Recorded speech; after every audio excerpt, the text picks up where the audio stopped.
Gadis lumpuh ini dibully oleh temannya, bahkan gurunya karena keterbatasannya dalam bicara dan bergerak. Diambil dari kisah nyata gadis bernama Mandy yang mengidap cerebral palsy atau kelumpuhan otak. Ini membuatnya susah berjalan dan bicara. Dia menceritakan kisah ini aja susah guys, ini suaranya.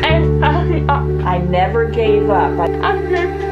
Tapi untungnya ibunya ngerti dan membantunya. Jadi dari lahir Mandy udah mengidap kelumpuhan otak ini. Bahkan dia hampir saja meninggal di rumah sakit. Tapi dia tidak menyerah. Setelah 7 hari di ruang perawatan intensif, akhirnya orang tuanya bisa membawanya pulang. Saat pertama kali Mandy masuk ke sekolah dasar, dia terjatuh di kelas dan semua menertawakannya. Bahkan ada yang memanggilnya si bodoh karena cara bicara dan berjalan Mandy yang aneh. Setelah itu, dia pun menangis. Bahkan gurunya juga jahat sama dia karena selalu memarahinya di saat dia lama mengerjakan soal tanpa peduli kondisinya. Dia semakin takut karena temannya terus menunjuk-nunjuknya dan memanggilnya si idiot. Ini membuatnya depresi dan melakukan hal yang gak nyangka banget. Lanjut part 2. Part 2, gadis lumpuh yang dibully temannya, bahkan gurunya karena keterbatasannya dalam bicara dan bergerak. Setelah di sekolah dia selalu diejek dan dipanggil si bodoh oleh temannya, dia mulai depresi dan menangis setiap hari. Sampai di tahap dia udah gak kuat dan gak mau pergi ke sekolah lagi. Lalu ibunya bertanya kenapa dan dia langsung kaget setelah Mandy menceritakan kejadian di sekolahnya. Ibunya dengan cepat langsung mencarikan sekolah baru untuk Mandy. Dan saat udah ketemu, sekolah itu sangat luar biasa bagi Mandy. Di sana banyak orang tuli dan dia gak sendiri karena banyak temannya juga di sana yang mengidap cerebral palsy. Dia belajar banyak di sini gak kayak sekolah yang dulu yang selalu dimarahi oleh gurunya.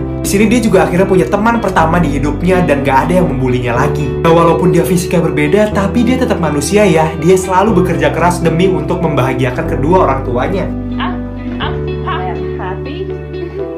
Ini ucapan terakhirnya yang artinya dia sekarang udah bahagia dan tidak depresi lagi. Gadis ini rela menyakiti kucingnya untuk mau selfie dengannya hanya demi likes di Instagram. Suatu hari ada gadis bernama Ria yang baru dapet notif jebol di Instagram dan jadi peringkat 1 karena foto kucingnya. Tuh, dia senang banget. Kucingnya yang baru bangun itu langsung mules nih. Dia pengen pup di kayak toilet kucing gitu. Nah, lalu Ria kaget banget karena tiba-tiba postingannya dibalap nih likes-nya sama foto cewek yang selfie nyium kucingnya yang anteng banget tuh. Dia langsung gak terima dan saat kucingnya udah enak banget nih, ee-nya udah di ujung. Tapi tiba-tiba ada yang menariknya, memaksanya keluar. Aduh, gimana sih rasanya ee udah di ujung tapi ketarik lagi ke badan. Ya kucing ini jadi bete lah. Dan saat difoto, hasilnya jelek terus nih. Tuh lihat sampai jatuh kayak gini. Dia selalu gak puas sama hasilnya, jadi dia maksa ngulang-ulang terus. Tapi dia malahan digigit sama kucingnya. Dia ngambil HP-nya sambil digeret tuh kucingnya, tapi kucing itu menahannya ke piano. Dia pun maksa narik kucing itu sampai dia terpental keras ke dalam pianonya. Aduh, dan kondisinya nggak nyangka banget. Lanjut part 2, gadis yang rela menyakiti kucingnya untuk mau selfie dengannya hanya demi likes di Instagram. Setelah terpental ke dalam piano, saat dibuka, untungnya kucingnya baik-baik saja sehingga Ria ingin menariknya lagi. Tapi saat diam-diam ingin mengambilnya, kucing itu langsung melompat ke mukanya. Sampai-sampai HP-nya terpental dan kepentok ke langit-langit. Dan kejadian itu nggak sengaja terfoto guys. Parahnya, foto itu juga ke-upload kucingnya saat dia berjalan balik. Cewek ini udah kesakitan, wajahnya terbentur. Tapi biasalah, yang dia perhatikan itu cuma HP-nya. Dan saat dia melihat foto yang tadi ke-upload kucingnya, ternyata foto yang gak sengaja itu malah mendapatkan banyak likes. Tuh lihat guys, walaupun wajahnya baret-baret kena cakar, terus giginya patah, dia tetap seneng banget karena dapat banyak likes di Instagram. Dan kucingnya akhirnya bisa berak dengan tenang deh. Ingat ya guys, hati-hati, karena selfie merenggut lebih banyak korban daripada seekor hiu. Ibu ini gak mau berhenti merajut sampai dia hampir jatuh ke jurang. Dan kalian pasti gak akan nyangka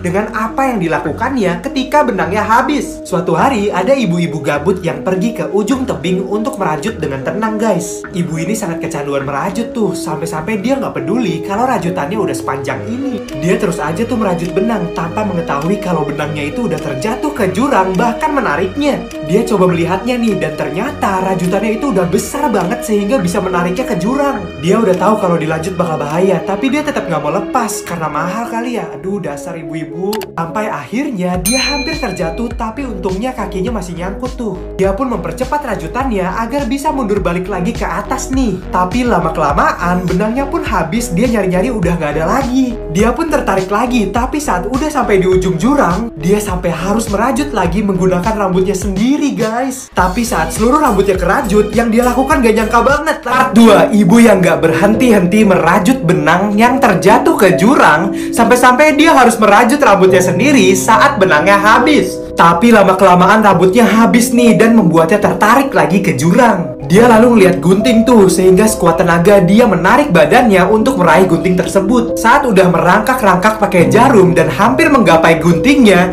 tiba-tiba jarumnya patah, membuatnya tertarik ke jurang sampai akhirnya dia jatuh guys. Tapi gak lama kemudian, ternyata dia bisa balik lagi ke atas. Tapi rambutnya jadi jabrik kayak gini. Dan di mulutnya ada sisa rambut guys. Dia motong rambutnya pakai giginya dan naik ke atasnya lagi pakai jarumnya tuh. Lalu tiba-tiba tangannya bergerak sendiri seakan-akan dia lagi merajut. Wah, kecanduan akut nih. Dia pun udah kapok banget sehingga jarumnya akhirnya dilempar. Saat dia balik, dia malah main-mainin gunting nih. Dan lama-kelamaan kok rasanya seru. Dan akhirnya gunting pun menjadi candu baru baginya. Buat yang lagi kecanduan sesuatu, lawan candu itu segera sebelum candu itu menjatuhkan hidup kali. Inilah gambaran yang bakal kalian para cewek pikirin tentang tubuh kalian saat dari masih kecil, terus jadi gede, sampai nantinya jadi nenek-nenek. Semua dimulai dari saat cewek ini masih dibawakan bekal oleh mamanya ke sekolah, itu sekitar 5-10 tahun guys. Nah, di usia ini dia lagi aktif-aktifnya bermain guys, tanpa ada beban tugas atau kerjaan. Lalu dia makin tumbuh dan mulai mencontoh cewek-cewek dewasa nih, dari cara berpakaiannya, dan cara berjalannya. Terus masuk SMP, cewek ini udah mulai merasa aneh ada perubahan di tubuhnya karena udah mulai pubertas. Masuk SMA, dadanya udah mulai menonjol tuh. Hal itu membuatnya malu guys. Sehingga awal-awal dia masih menutupi tubuhnya dengan sweater tebal. Lalu saat 16-18 tahun, dia udah agak pede nih, tapi tubuhnya mulai tambah montok lagi tuh. Saat kuliah, dia udah terbiasa dan bisa bergaya dengan tubuhnya menggunakan fashion yang cantik.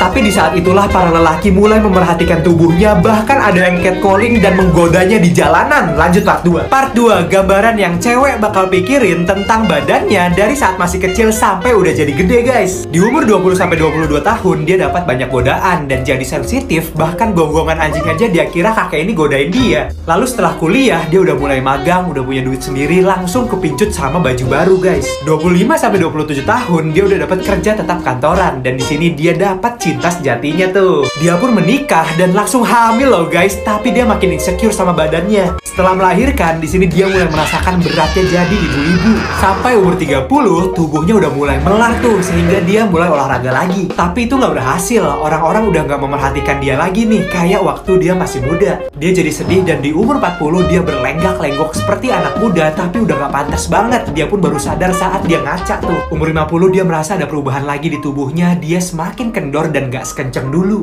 Sampai dia udah punya cucu, tapi semakin tua cucunya udah nggak mau main lagi sama dia dan anaknya pun juga udah sibuk. Ibu ini kesel banget sama anaknya yang kecanduan game dan nggak pernah mau diajak main keluar, sampai hilang sudah kesabarannya. Suatu hari ibu ini lagi masak daging dan ngeliat banyak bocil main di luar. Pas ngeliat anaknya, dia seharian cuma main PS doang. Ibu ini kesel dong, jendela juga seharian belum dibuka tuh, sehingga dia langsung matiin PS-nya dan buka jendelanya. Pas ibu ini menunjukkan betapa cerahnya dunia, anak ini ngilang dong. Terus dia mendengar suara game dari atas. Ternyata anak ini malah pindah main game di komputer. Ibu ini langsung mengangkatnya ke depan pintu sambil terus mengawasinya agar tidak kabur lagi. Dia membuka pintu dan menyuruhnya main di luar, tapi anak ini malah bengong doang tuh. Ibu ini ambil bola dan memperlihatkan di luar ada para bocil yang menyapa. Tapi tiba-tiba ibunya dengar suara game lagi. Wah sialan, anaknya malah main game bot. Tahu-taunya di kantongnya masih ada PSP guys. Ya ampun tuh, lihat ibunya sampai gedek kayak gini. Sampai saraf di otaknya meledak tuh, sehingga dia jadi stres dan pengen ngancurin semua mainan anaknya. Ibu ini menggila dan yang terjadi pada anaknya gak nyangka. Part 2 guys, ibu yang marah banget sama anaknya yang kecanduan game dan gak pernah mau diajak main keluar, sampai dia jadi gila banget dan pengen ngancurin semua mainan anaknya. Dia lalu ngelempar semua mainan anaknya itu keluar sambil senyum-senyum kayak psikopat gini. Bocil-bocil di luar aja sampai takut. Dan ibu ini ternyata membakar semua mainan anak tersebut karena saking stresnya ngelihat anaknya main game mulu. Bahkan ibu ini masih nyari sisa game sampai ke gudang-gudang guys, tapi tiba-tiba dia mendengar suara pintu luar kebuka. Pas dilihat ternyata anaknya udah di bawah ngeliatin bola. Ibu ini jadi seneng banget, dia langsung lari ke bawah dan ngambil sarung tangan. Tapi saat melihat anaknya di luar, dia langsung shock banget karena yang ketagihan main game juga wajib banget dengerin TikTok TikTok playlist di Reso. Pasti jadi ketagihan juga. Ada banyak lagu trending di TikTok yang cocok banget buat nemenin kamu ngegame. Yuk denger lagu viral TikTok di Reso. Ternyata saking seringnya anak itu main game, dia jadi gak ngerti cara main bola di luar. Dia jadi berimajinasi kalau dia ada di dunia game dan menggerakkan bola pakai joystick gini. Game bener-bener udah ngerasukin jiwanya dan ibunya jadi nyesel bang. Guys, kalian yakin gak kalau pacar kalian itu gak selingkuh? Yakin banget gak nih? Bener ya? Oke, jadi gue punya aplikasi nih yang bisa ngecek nomor pacar kalian itu di-save dengan nama apa aja sih sama orang lain.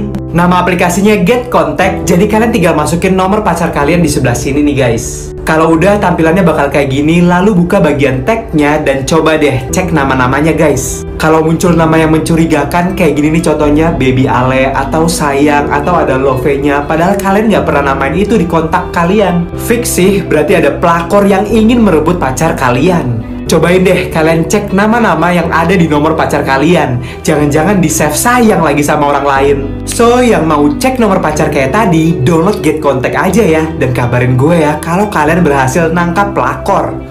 Ayah ini menggunakan anak-anaknya sebagai meja dan kursi untuk makan. Bahkan istrinya sendiri dijadikan gantungan baju. Di suatu pagi ada pria yang baru bangun dan langsung siap-siap untuk pergi kerja. Di sini terlihat bahwa pria ini memperlakukan orang lain seperti benda guys. Tuh lihat, ada yang jadi cermin. Bahkan keluarganya sendiri juga guys. Anak-anaknya dijadikan tempat makan dan istrinya jadi gantungan.